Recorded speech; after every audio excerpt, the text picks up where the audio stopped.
Salam jumpa kakak-kakak yang dikasih Tuhan. Kita jumpa kembali dalam program Persiapan Guru Sekolah Minggu. Program ini kerjasama YKB GKI TV dan Bina Warga. Kakak-kakak, pada episode kali ini kita mau mempersiapkan bahan ajar kita dengan tema Tuhan Menang.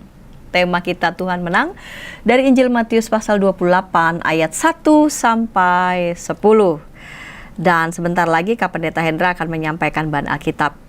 Begitu juga ada Kak Purnawan yang akan menyampaikan metode pengajaran di semua kelas. Namun sebelum kita melakukan persiapan bersama, saya mengajak kita berdoa. Mari kita berdoa. Bapa di surga, kami bersama dengan anak-anak-Mu yang terus setia mau menyampaikan firman Tuhan pada anak-anak sekolah minggu, mau melakukan persiapan bersama. Berkati kami, bimbing kami ya Bapa. Berikan kepada kami terus semangat dan inspirasi. Di dalam Kristus kami berdoa. Amin. Silakan Kak Pendeta Hendra. Salam kakak semua. Kita akan membahas tema ini, belajar dari kisah kebangkitan Yesus. Dan kita mau memperkenalkan adik-adik dengan Tuhan yang menang. Nah, bacaan firman Tuhan kita akan bersama-sama bahas dari Matius pasal yang ke-28 ayat 1 sampai dengan 10. Saya akan bacakan ya buat kita semua. Setelah hari Sabat lewat, menjelang menyingsingnya fajar pada hari pertama minggu itu, pergilah Maria Magdalena dan Maria yang lain menengok kubur itu. Maka terjadilah gempa bumi yang hebat, sebab seorang malaikat Tuhan turun dari langit dan datang ke batu itu, dan menggulingkannya, lalu duduk di atasnya. Wajahnya bagaikan kilat, dan pakaiannya putih bagaikan salju. Dan penjaga-penjaga itu gentar ketakutan, dan menjadi seperti orang-orang mati. Akan tetapi, malaikat itu berkata kepada perempuan-perempuan itu, "Janganlah takut, sebab aku tahu kamu mencari Yesus yang disalibkan itu. Ia tidak ada di sini, sebab ia telah bangkit, sama seperti yang telah dikatakannya. Mari, lihatlah tempat ia berbaring. Dan segeralah pergi dan katakanlah kepada murid-muridnya bahwa ia telah bangkit dari antara orang mati. Ia mendahului kamu ke Galilea. Di sana kamu akan melihat dia. Sesungguhnya aku telah mengatakannya kepadamu." Mereka segera pergi dari kubur itu dengan takut dan dengan sukacita yang besar, dan berlari cepat-cepat untuk memberitahukannya kepada murid-murid Yesus. Tiba-tiba, Yesus berjumpa dengan mereka dan berkata, "Salam bagimu." Mereka mendekatinya dan memeluk kakinya serta menyembahnya. Maka kata Yesus kepada mereka, "Jangan takut. Pergi dan katakanlah kepada saudara-saudara supaya mereka pergi ke Galilea, dan di sanalah mereka akan melihat aku." Demikianlah pembacaan firman Tuhan. Yang berbahagia adalah setiap kita yang membaca dan yang memelihara firman Allah dalam hidup. Kakak-kakak yang terkasih, kalau kita menyusuri ayat per ayat dalam bacaan kita, maka kita akan menemukan beberapa hal penting di dalamnya, dan semua itu berkenaan dengan karya Tuhan.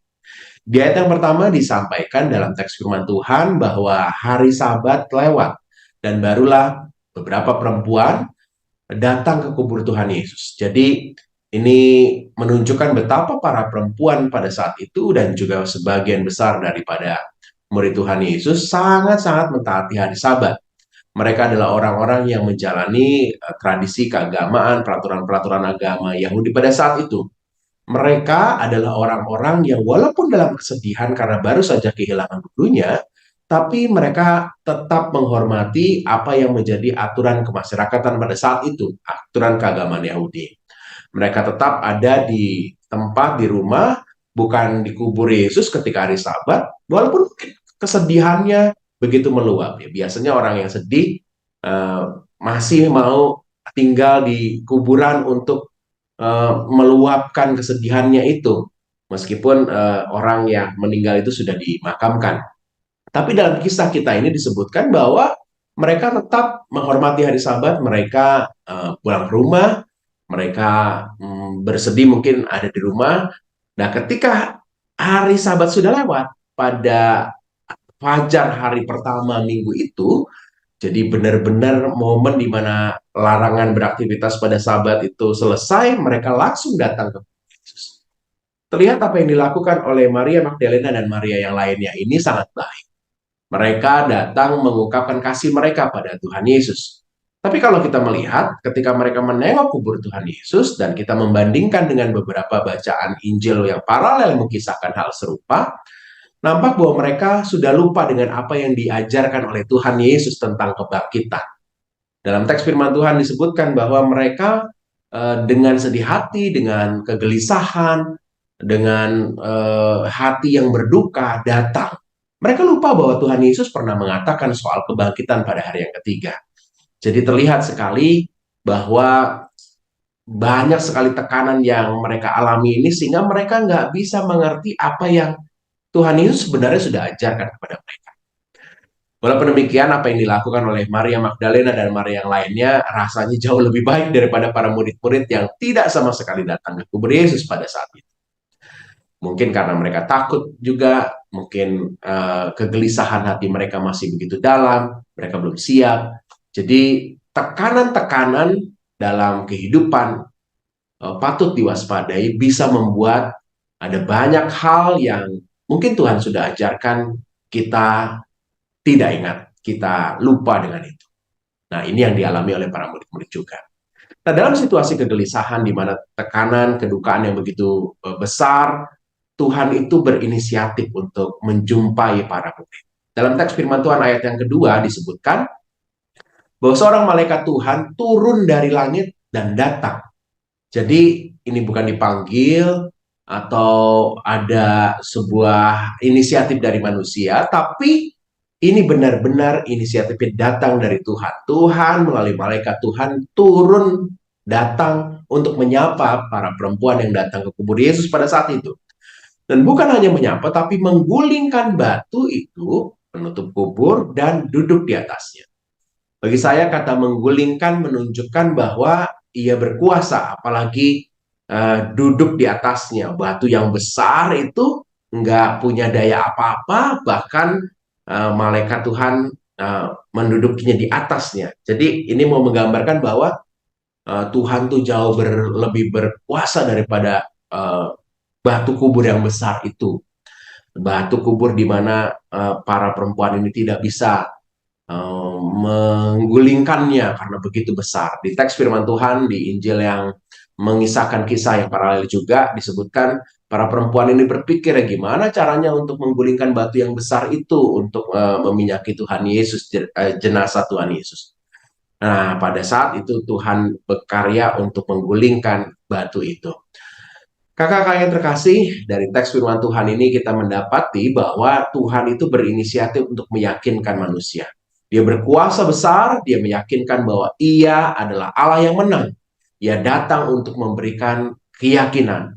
Ketika ia menggulingkan batu, bukan supaya Tuhan Yesus bisa bangkit dan bisa keluar, ya, tapi justru sebaliknya, menggulingkan batu untuk bisa memberikan akses para perempuan yang datang itu untuk melihat sendiri bahwa kebangkitan memang nyata. Jadi ini adalah sebuah inisiatif Tuhan meyakinkan manusia. Ia datang, menggulingkan batu dan duduk di atasnya. Yang berikutnya, kakak-kakak yang terkasih, dalam kisah kita disebutkan ada beberapa penjaga-penjaga kubur itu yang juga mengalami peristiwa di mana malaikat Tuhan itu datang dan batunya digulingkan. Jadi bukan hanya para perempuan yang melihat malaikat Tuhan, tapi juga para penjaga-penjaga yang tidak percaya kepada Tuhan ini, mereka juga melihatnya. Jadi sebenarnya Tuhan menyapa setiap pihak. Tapi yang unik adalah di ayat yang keempat disebutkan para penjaga-penjaga itu gentar ketakutan dan menjadi seperti orang mati. Jadi nggak ada proses untuk mencerna pengajaran yang sebelumnya Tuhan Yesus sudah sebarkan. Karena memang para penjaga-penjaga ini bukan pengikut Kristus, tidak mendengarkan apa-apa yang menjadi pengajaran Kristus. Berbeda dengan para perempuan ini. Di ayat kelima disebutkan, para malaikat Tuhan ini menguatkan mereka. Jangan takut. Janganlah kamu takut. Sebab aku tahu kamu mencari Yesus yang disalibkan itu. Dengan pribadi yang sudah memiliki sedikit pengajaran yang telah diajarkan oleh Tuhan Yesus tentang kebangkitan, maka ini penting sekali. Berbanding dengan para penjaga yang langsung seperti orang mati, bagaimana dengan para perempuan ini? Di teks firman Tuhan disebutkan, apa yang dikatakan malaikat Tuhan jangan takut itu lalu ditambahkan dengan kesempatan untuk para perempuan ini melihat kubur Yesus. Mari lihatlah tempat ia berbaring. Jadi bukan hanya inisiatif Tuhan untuk meyakinkan, tapi Tuhan juga beri kesempatan untuk para perempuan ini diteguhkan. Jadi kemenangan Tuhan diberitakan kembali, diteguhkan, meyakinkan para murid-murid ini, dan semua itu dilakukan oleh Tuhan sendiri. Inisiatif ini adalah datang dari Tuhan.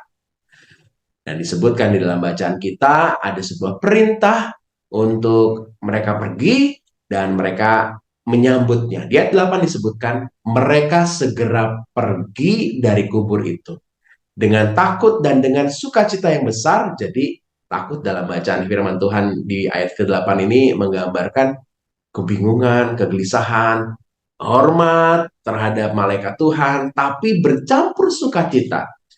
Jadi level dari perempuan-perempuan ini tadinya datang ke kubur dengan putus asa, bahkan nggak ingat dengan pengajaran soal kebangkitan, tapi mereka sekarang sudah mulai menjadi percaya dan bahkan diteguhkan karena mereka sudah melihat sendiri apa yang ada di kubur itu, mereka sudah melihat tempat di mana ia dibaringkan, maka mereka menjadi sukacita luar biasa dan mau berbagi. Jadi ini kunci penting. Ketika kita mengalami diyakinkan bahwa Tuhan bangkit, pasti kita punya gelora untuk membagikannya. Bahkan di ayat ke-8 disebutkan, dan berlari cepat-cepat untuk memberitahukannya kepada murid-murid Yesus. Seberapa banyak dari kita yang yakin bahwa Tuhan itu bangkit, tapi kita nggak bergelora untuk menyampaikan kisah tentang itu kepada orang lain. Ini mungkin bisa menjadi refleksi kita ya. Orang yang yakin dan mengalami sukacita bersama Tuhan, dia akan rindu untuk berbagi dengan orang lain. Betapa Tuhan itu adalah Allah yang menang. Kisah kita ditutup dengan Tuhan Yesus yang berjumpa dengan para murid-murid, dan para murid-murid langsung meresponinya, mendekatinya, memeluk kakinya, menyembahnya. Jadi ini sebuah gambaran bahwa mereka bukan hanya mendekat, tapi juga merasakan sendiri memeluk kakinya, lalu mereka menyembah karena mereka yakin sekali bahwa Tuhan itu menang, Tuhan itu bangkit. Selanjutnya dalam kisah ayat yang ke-10 disebutkan Tuhan Yesus sekali lagi menegaskan, jangan takut, pergi dan katakanlah. Penting untuk para perempuan ini pergi dan mengatakan karena mereka sendiri sudah mengalaminya. Bukan hanya dengan mata mereka, tapi mereka juga menyentuh Tuhan Yesus, kakinya itu, dan memeluknya. Bahkan mereka yang melihat langsung. Kakak-kakak, ketika kita mau menyampaikan kisah ini kepada adik-adik, kita rindu supaya adik-adik juga mengalami, bukan hanya mendengar kisah tentang kebangkitan Tuhan, tapi juga mengalaminya. Mengalami dari mana? Dari kakak-kakak yang berbagi tentang keyakinan kakak-kakak bahwa Tuhan menang, Tuhan bangkit. Kisah ini akan disampaikan pada momen Paskah. Adik-adik akan diajak untuk bersukacita bersama karena hari kebangkitan ini. Tapi kita rindu supaya setiap adik-adik Batita Balita mengenal kisah tentang peristiwa kebangkitan Tuhan Yesus. Dan bukan hanya itu, kita rindu juga adik-adik ini mampu juga untuk meneruskan kisah ini. Coba menceritakan ulang ya, dengan bahasanya tentunya, seperti para perempuan ini memberitahukan para murid-murid, kita rindu juga adik-adik mampu untuk bercerita kembali pada papa mama, anggota keluarga, orang lain. Nah, dalam kisah kita juga rindu supaya para anak-anak kelas kecil, kelas besar, bukan hanya mendengar kisah ini, tapi mereka menjadi juga yakin. Dan dengan keyakinan itu mereka mau berbagi kepada orang lain tentang Tuhan yang menang. Demikian pembahasan firman Tuhan, semoga kakak-kakak diberkati dan selamat untuk menyampaikan firman Tuhan kepada adik-adik yang terkasih. Dan Yesus berkati. Terima kasih Kak Pendeta Hendra yang sudah menyampaikan bahan Alkitab. Kita hendak menuju Kak Purnawan yang akan menyampaikan metode pengajarannya. Namun sebelumnya kita dengarkan pesan-pesan berikut ini.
Sahabat, mari dukung pelayanan dan pekabaran Injil melalui YKB dengan membagikan link acara ini kepada sebanyak mungkin orang.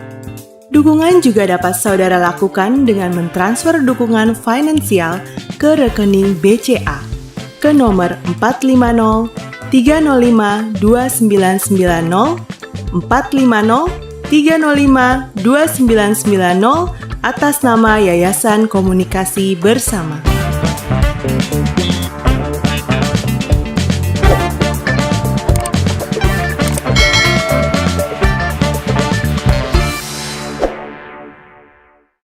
Kakak-kakak, senang masih bersama dengan kami dalam program persiapan guru sekolah minggu. Pada episode kali ini kita mempersiapkan bahan ajar dengan tema Tuhan Menang dari Injil Matius pasal 28 ayat 1 sampai 10.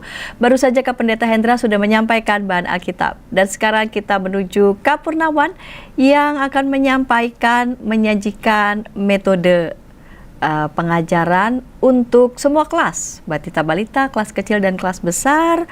Tuhan Menang, Matius pasal 28 ayat 1 sampai 10. Mari silakan Kak Purnawan. Salam, saya Purnawan Kristanto dari Lembaga Pelayanan Anak Footprints. Kami bernaung di bawah Yayasan Sekolah Minggu Indonesia yang fokus utamanya adalah pelayanan kepada anak-anak dan pegiat anak. Saya senang kembali bisa berbagi ide untuk aktivitas Paskah yang akan kita rayakan pada tanggal 9 April yang akan datang. Dalam perayaan ini, semua kelas dan usia digabung menjadi satu. Namun, untuk aktivitasnya nanti anak-anak dapat membuat seni kriya sesuai dengan usianya. Adapun bahan pelajaran diambil dari Matius 28 ayat 1 sampai 10. Untuk persiapannya, saya menyarankan kakak-kakak mendekorasi ruang kelas menjadi mirip dengan taman. Hal ini untuk memperkuat setting tempat cerita nanti, yaitu di sebuah taman milik Yusuf Arimatea. Jika memungkinkan, letakkan bunga lili dan hewan hidup yaitu kelinci, ayam, dan telur. Bunga dan hewan ini memiliki makna. Nah, jelaskan ini kepada anak-anak. Bunga lili melambangkan kekekalan. Umbi-umbian dari bunga lili haruslah ditanam dan mati lebih dahulu di dalam tanah, baru kemudian tumbuh suatu kehidupan baru. Melalui Paskah ini, orang yang percaya telah menerima kehidupan baru yang diberikan lewat kematian dan penderitaan Kristus. Dan kehidupan baru itu sendiri adalah kehidupan yang berkaitan dengan hidup yang kekal. Kemudian untuk kelinci, di Eropa, Paskah bersamaan dengan berakhirnya musim dingin dan awal musim semi. Selama musim dingin, kelinci bersembunyi di dalam liang. Hal ini melambangkan Kristus yang wafat dan berada di dalam gua kuburnya. Datangnya musim semi ditandai dengan keluarnya kelinci dari liangnya. Hal ini menandakan kebangkitan Kristus. Sedangkan telur adalah cara untuk meneguhkan kebangkitan Yesus Kristus. Cangkang telur yang keras melambangkan dinding batu makam Tuhan Yesus. Kemudian telur melambangkan kehidupan baru atau kebangkitan Yesus dari kubur. Beberapa orang mengaitkan telur yang menggelinding itu dengan peristiwa kebangkitan Yesus, di mana telur tersebut menjadi simbol batu penghalang kuburan Yesus yang digulingkan. Kemudian untuk mendukung dekorasi, ajaklah anak-anak mengenakan baju berwarna cerah. Sedapat-dapatnya memakai baju atau aksesoris yang ada bunga-bunganya. Kemudian untuk cerita, ajaklah anak-anak untuk tenang, kemudian buatlah ruangan itu menjadi lebih gelap. Tidak perlu gelap total, tapi cukup dengan remang-remang. Kemudian mulailah dengan bercerita begini. Hari masih sangat sepi, jalan masih gelap, apalagi pada zaman itu belum ada lampu penerangan jalan. Maria Magdalena dan Maria yang lain itu berjalan menuju kuburan. Apakah mereka takut? Tentu saja mereka takut. Namun mereka tidak takut pada hantu di kuburan. Mereka takut tidak bisa memindahkan batu kubur. Batu itu besar dan berat. Siapa yang dapat membantu mereka menggulingkan batu besar itu? Kubur siapa yang akan mereka kunjungi? Ya, kubur Yesus. Hari Jumat sebelumnya, Yesus wafat di atas kayu salib. Sekarang adalah hari Minggu, berarti sudah 3 hari tubuh Yesus ada di dalam gua kubur itu. Dengan takut-takut mereka menghampiri gua itu. Wah, lihatlah, ternyata gua itu dijaga oleh tentara. Badannya kekar, wajahnya serem. Kedua Maria takut melihat kedua prajurit itu. Mereka berhenti di kejauhan. Mereka berpandang-pandangan apa yang harus dilakukan. Tiba-tiba terdengar suara berderak-derak. Tanah bergerak-gerak. Batang pohon bergoyang-goyang. Apa yang terjadi ya? Ya, gempa. Goyangan itu membuat batu besar penutup kubur itu terguling. Tentu saja kedua Maria menjadi ketakutan. Mereka menjadi semakin ketakutan karena tiba-tiba ada kilatan cahaya menghampiri mereka. Apakah itu petir? Bukan. Ternyata itu penampakan sosok malaikat. Dia berdiri di atas batu yang terguling itu. Kedua Maria itu semakin gemetaran. Tiba-tiba malaikat itu berkata, "Jangan takut, kamu sedang mencari Yesus kan? Dia tidak ada di sini lagi. Ia mendahului kamu pergi ke Galilea. Ajaklah teman-temanmu pergi ke Galilea." Nah, setelah sampai di sini kemudian nyalakan kembali lampu ruangan sehingga menjadi terang. Lalu lanjutkan ceritanya. Kedua Maria itu bergegas pulang. Mereka tidak sabar untuk menyampaikan kabar gembira. Mereka tidak takut lagi. Mengapa? Karena Tuhan Yesus sudah bangkit lagi. Yesus akan menolong mereka jika mereka dalam kesulitan. Mereka lalu mengajak murid-murid untuk pergi ke Galilea. Di manakah Galilea itu? Nah, kalau kakak-kakak punya kesempatan, kakak-kakak dapat menunjukkan jarak dari Yerusalem menuju Galilea. Jarak dari Yerusalem ke Galilea itu ternyata sangat jauh. Zaman dulu belum ada jalan tol. Jalannya masih sederhana.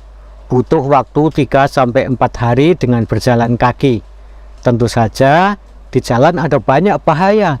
Mereka bisa diserang binatang buas, diterjang angin di gurun, kehausan, dan juga bisa dirampok. Akan tetapi mereka tidak takut lagi. Mengapa? Karena Tuhan Yesus itu hidup. Mereka akan ditolong oleh Tuhan Yesus dalam menghadapi bahaya.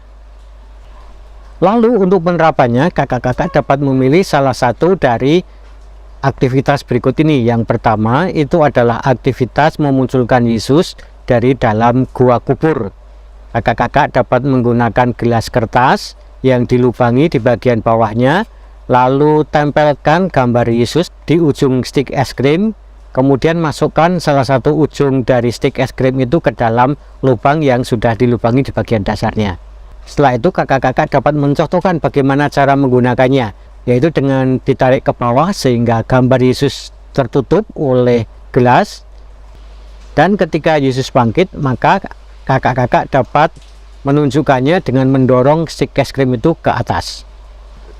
Kemudian aktivitas lain yang dapat dipakai yaitu dengan membuat replika batu penutup kubur Yesus yang terbuat dari jepitan jemuran. Nah, selain aktivitas kriya itu, kakak-kakak dapat juga mengajak anak-anak untuk membuat proyek menanam kecambah. Caranya, siapkan media tanah di dalam nampan, kemudian semprot dengan air agar lembab.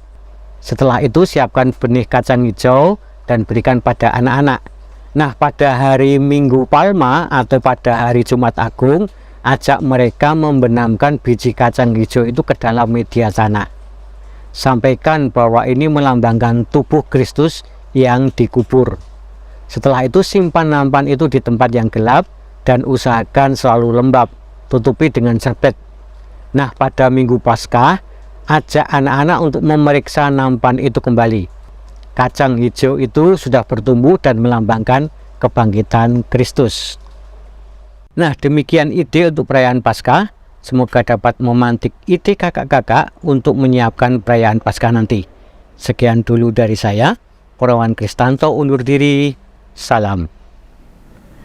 Terima kasih Kak Purnawan yang sudah menyajikan metode untuk semua kelas dengan tema Tuhan menang dari Injil Matius pasal 28 ayat 1-10.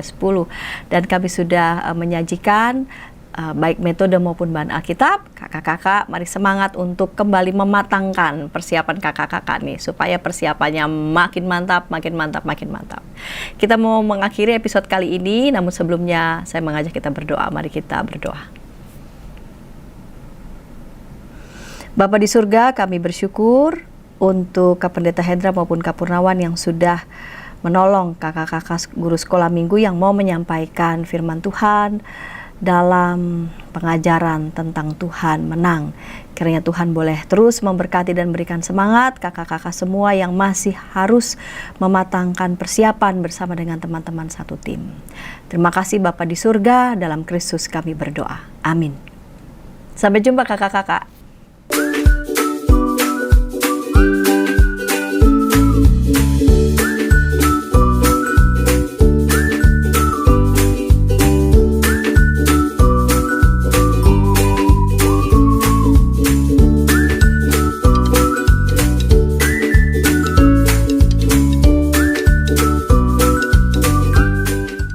Sahabat, mari dukung pelayanan dan pekabaran Injil melalui YKB dengan membagikan link acara ini kepada sebanyak mungkin orang. Dukungan juga dapat saudara lakukan dengan mentransfer dukungan finansial ke rekening BCA ke nomor 450 305 2990 450 305 2990 atas nama Yayasan Komunikasi Bersama.